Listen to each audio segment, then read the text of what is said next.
नमस्कार दोस्तों, art visual art में आप सभी का एक बार फिर से स्वागत है। आज मैं फिर से आपके सामने विजुअल आर्ट की एक नई वीडियो लेके आई हूँ और जिसमें हम सॉल्व करने वाले हैं दिसंबर 2022 में विजुअल आर्ट का क्वेश्चन पेपर। और इसका ये पार्ट 1 है और इसमें मैं आपके सामने 25 क्वेश्चनों को लेके आई हूँ। तो आइए देखते हैं हमारी आज की वीडियो का हमारा पहला प्रश्न। और हमारा पहला प्रश्न है, जल एवं ग्रीस की पारस्परिक प्रतिकूलता को यह कहा जा सकता है। तो ऑप्शन में है विस्कोसिटी, जियोग्राफी, लिथोग्राफी और सेरिग्राफी। इसका जो सही आंसर है कि जल एवं ग्रीस की पारस्परिकता प्रतिकूलता को कहा जाता है ऑप्शन नंबर सी, लिथोग्राफी। तो c is the right answer. Next आगे बढ़ते हैं सेकंड क्वेश्चन की तरफ। एक भारतीय छापा चित्रकार जो यूएसए में Robert black burn print studio में कार्यशील है। तो ऑप्शन में है विजय कुमार, डाकोजी देवराज, तारा सब्रवाला, जय कुमार। तो इसका जो सही आंसर है वो है आपका option number B, Dakoji Devraj. तो B is the right answer. Next है थर्ड क्वेश्चन। एक भारतीय द्वारा की गई इंग्रेविंग वर्ष 1816 में इस पुस्तक के लिए उत्कीर्ण की गई थी। तो ऑप्शन में है संगीत तरंग, भागवत गीता, ग्रीस के देव एवं देविकाएं या अनुद मोंगल। तो इसका जो सही आंसर है वो है आपका ऑप्शन नंबर डी, अनुद मोंगल, जिसको जो है आनंद मंगल भी कहते हैं। तो इसकी जो है प्रतिलिपि या इसकी जो है 1816 में इनग्रेविंग की गई थी। और ये जो अनुद मंगल है ये बनाया गया है गंगा किशोर भट्टाचार्य के द्वारा और इसे बनाया गया था 1752 या 53 के आसपास इस पुस्तक को बनाया गया था। लेकिन इसकी प्रतिलिपि जो कि जो है इनग्रेविंग में की गई वो की गई थी 1816 ईस्वी में। तो इस तरह से ऑप्शन नंबर डी हमारा सही आंसर हो जाता है। नेक्स्ट क्वेश्चन है, पॉप आर्ट आंदोलन का प्रादुर्भाव किस देश से हुआ है। ऑप्शन में है फ्रांस, संयुक्त राज्य अमेरिका, जर्मनी या ब्रिटेन। तो इसका जो सही आंसर है कि पॉप आर्ट आंदोलन का जो की शुरुआत मानी गई है वो मानी गई है ब्रिटेन के द्वारा। तो option number D, Britain is the right answer. Next आगे बढ़ते हैं 5 क्वेश्चन की तरफ। जापानी यूकोई प्रिंट में बिजिंगा शब्द किसके लिए जाना जाता है। ऑप्शन में है खूबसूरत महिलाओं के लिए, सुमो पहलवानों के चित्रण, चिड़ियों एवं कीटों के चित्रण या काबुकी एक्टरों के चित्रण। तो इसका जो सही आंसर है कि जापानी जो यूकी ई प्रिंट है उसमें जो बिजिंगा जो शब्द है वो जाना जाता है खूबसूरत महिलाओं के चित्रण के लिए। तो ऑप्शन नंबर ए हमारा सही आंसर हो जाता है। नेक्स्ट आगे बढ़ते हैं क्वेश्चन नंबर 6 की तरफ। दीदारगंज यक्षी की अवधि थी। तो ये आपको बताना है इसकी अवधि क्या है। तो ऑप्शन में है मौर्य, शुंग, कुषाण या गुप्त। इसका जो सही आंसर है कि दीदारगंज यक्षी की जो मूर्ति है तो ये एक की मूर्ति है, इसका जो समय रहा है वो रहा है मौर्य वंश। तो option number A, Maurya period is the right answer. ये एक जो है मूर्ति है बहुत ही सुंदर बनाई गई है। इसके एक हाथ में जो है इसको जो है चारा लेने की चोरी करते हुए इसको दिखाया गया है और ये वर्तमान में ये पटना संग्रहालय में इसको सुरक्षित रखा गया है। नेक्स्ट आगे बढ़ते हैं क्वेश्चन नंबर 7 की तरफ। बलबीर सिंह कट किसके छात्र थे। तो ये आपको बताना है। ऑप्शन में है रामकिंकर बैज, के जी सुब्रमण्यम, राघव कनेरिया, प्रदोष दास गुप्ता। तो इसका जो सही आंसर है कि बलबीर सिंह कट जो है ये रहे हैं आपके रामकिंकर बैज के छात्र रहे हैं। इस तरह से option number a is the right answer. Next आगे बढ़ते हैं क्वेश्चन नंबर 8 की तरफ। निम्नलिखित में से किस मूर्तिकार को पद्मश्री की पदवी दी गई है। तो वो आपको बताना है। ऑप्शन में है रविंद्र रेड्डी, राजेंद्र टिंकू, विपिन गोस्वामी, अवतार सिंह पवार। तो इसका जो सही आंसर है कि जो पद्मश्री की उपाधि जो दी गई है वो दी गई है राजेंद्र टिंकू को। तो option number B is the right answer. Next आगे बढ़ते हैं क्वेश्चन नंबर 9 की तरफ। कौन से भारतीय मूर्तिकार को ऑक्सीडाइज्ड पीतल्स मूर्तियों के लिए प्रसिद्ध थे। तो वो आपको बताना है कि कौन से ऐसे जो है वो मूर्तिकार हैं। तो ऑप्शन में है के दक्षिणामूर्ति, राघव कनेरिया, मीरा मुखर्जी या पीवी जानकी रमन। तो इसका जो सही आंसर है कि वे जो मूर्तिकार रहे हैं जिनकी जो मूर्तियाँ ऑक्सीडाइज्ड पीतल की मूर्तियों के साथ से मिलकर बनी है तो वे है आपके पीवी जानकी रमन। तो option number D, PV Janaki Raman is the right answer. Next है 10th क्वेश्चन। एक प्रसिद्ध वास्तुकार जिन्हें हाल ही में भित्ति चित्रकारी एवं पत्थर की मूर्तियों को अपनी अभिव्यक्ति का माध्यम बनाया है। तो वो आपको बताना है। तो ऑप्शन में है सतीश गुजराल, हाजीव कॉन्ट्रैक्टर, हसमुख पटेल या बी दोषी। तो उसका जो सही आंसर है कि वे चित्रकार जो है वो है आपके सतीश गुजराल। तो option number A, Satish Gujral is the right answer. Satish Gujral जिनका जो है बर्थ 1925 ईस्वी में जो है पंजाब झेलम में हुआ था, लेकिन जो अब वर्तमान में पाकिस्तान में है। और ये बहुत ही अच्छे है, बहुत ही अच्छे पेंटर, चित्रकार और स्कल्पचर और भित्ति चित्रकार रहे हैं। और हाल ही में इनकी मृत्यु 2020 ईस्वी में इनकी मृत्यु हो चुकी है। तो यहाँ पे option number A is the right answer. Next आगे बढ़ते हैं क्वेश्चन नंबर 11 की तरफ। गेट्स ऑफ हेल 1917 का निर्माण किस ने किया था? तो आपको बताना है।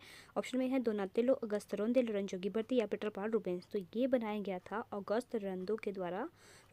तो ऑप्शन नंबर बी अगस्त रोंदा Rodin is the right answer. Next है 12th क्वेश्चन। निम्नलिखित में से किस ग्राफिक डिजाइनर द्वारा FTI भारतीय फिल्म एवं टेलीविजन संस्थान के लोगों का डिज़ाइन किया है? तो वो आपको बताना है। तो ऑप्शन में है सुदर्शन धीर, SM शाह, यशवंत चौधरी, जयराम पटेल। तो इसका जो सही आंसर है कि जो भारतीय फिल्म एवं टेलीविजन संस्थान है FTI, इसका जो ग्राफिक डिज़ाइनर है वो माना जाता है SM शाह। तो option number B SM Shah is the right answer. Next आगे बढ़ते हैं 13 क्वेश्चन की तरफ। पियर्स सोप का सुप्रसिद्ध पोस्टर जिसमें बबल्स नामक पेंटिंग का प्रयोग किया, उसे किसने बनाया? तो ये आपको बताना है। तो ऑप्शन में है तुलुस लोत्रेक, शेरे, जूल्स कैक्सटन या मिलाइस। तो इसका जो सही आंसर है कि जो बबल्स जो बनाए गए हैं, पियर्स सोप आपने देखा होगा, बहुत ही अच्छा सोप है। तो इसमें जो बबल्स को जो डिज़ाइन किया है, पेंटिंग जिसने बनाई है, वो है आपके मिलाइस। तो option number D Millais is the right answer. Next आगे बढ़ते हैं 14 क्वेश्चन की तरफ। बेंजामिन फ्रैंकलिन ने पहली बार मास्टर्स हेड पर विज्ञापन प्रकाशित किया है? तो ऑप्शन में है Pennsylvania gadget, the New York times, London times या दी टाइम मैगजीन। तो इसका जो सही आंसर है, तो उन्होंने जो सबसे पहले अपना जो विज्ञापन तैयार किया था, वो क्या था आपके पेंसिलिया गैजेट। तो option number a is the right answer. Next question है 15 क्वेश्चन। USA में सर्वप्रथम स्थापित विज्ञापन एजेंसी कब खुली थी? तो वो आपको बताना है। ऑप्शन में है 1845, 1839, 1870 या 1841। तो सबसे पहले जो USA में सर्वप्रथम जो विज्ञापन एजेंसी खुली थी, वो खुली थी 1841 ईस्वी में। तो option number D is the right answer. Next है 16 क्वेश्चन। 19वीं शताब्दी के अंत में इंग्लैंड में विलियस मोरिस से प्रभावित कला आंदोलन जिसका डिज़ाइन पर अत्यधिक प्रभाव पड़ा, वे था? तो वो आपको बताना है। ऑप्शन में है आर्ट एंड क्राफ्ट आंदोलन, पॉइंटिलिज्म, इम्प्रेशनिज्म या इसमें से कोई नहीं। तो इसका जो सही आंसर है कि 19वीं शताब्दी के अंत में इंग्लैंड के विलियम मॉरिस में जो कला आंदोलन का जिसका प्रभाव डिज़ाइन पर पड़ा था, तो वो था आपका आर्ट एंड क्राफ्ट्स आंदोलन। तो option number a is the right answer. Next है 17 क्वेश्चन। गगनेंद्र नाथ टैगोर द्वारा उनकी सुप्रसिद्ध कृति धमेश्वरी को किस माध्यम में रचित की गई थी? तो ये आपको बताना है। तो ऑप्शन में lithograph, water colour, ice colour या कोलाज। तो वो इनको चित्रित किया गया था लिथोग्राफ। तो option number a is the lithograph is the right answer. Friends, Gaganendra Nath Tagore जिनका जन्म 1867 ईस्वी में कोलकाता में हुआ था, और ये जो है ठाकुर फैमिली से थे, और इन्हें जो है व्यंग्य चित्रकार के तौर में भी माना जाता है। तो option number A lithograph is the right answer. Next आगे बढ़ते हैं नेक्स्ट क्वेश्चन की तरफ।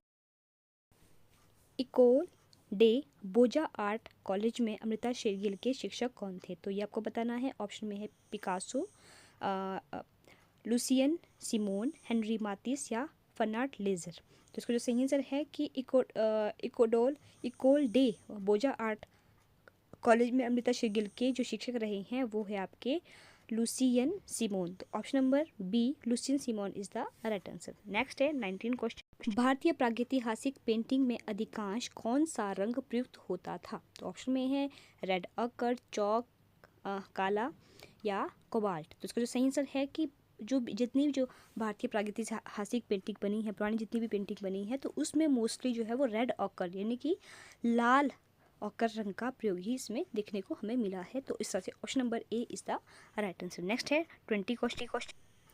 हेगल द्वारा कला का वर्गीकरण कौन सा नहीं है? तो वो आपको बताना है कि हेगल ने किसका वर्गीकरण जो है कला में किसका वर्गीकरण नहीं माना है। तो ऑप्शन में है सिंबॉलिक, क्लासिकल, रोमांटिक या रियलिस्टिक। तो जो हेगल के द्वारा जो नहीं है, वो है आपका ऑप्शन नंबर डी रियलिस्टिक, यानी कि हेगल द्वारा इनका वर्गीकरण नहीं किया गया था। तो इस तरह से D is the right answer. Next आगे बढ़ते हैं 21 क्वेश्चन की तरफ।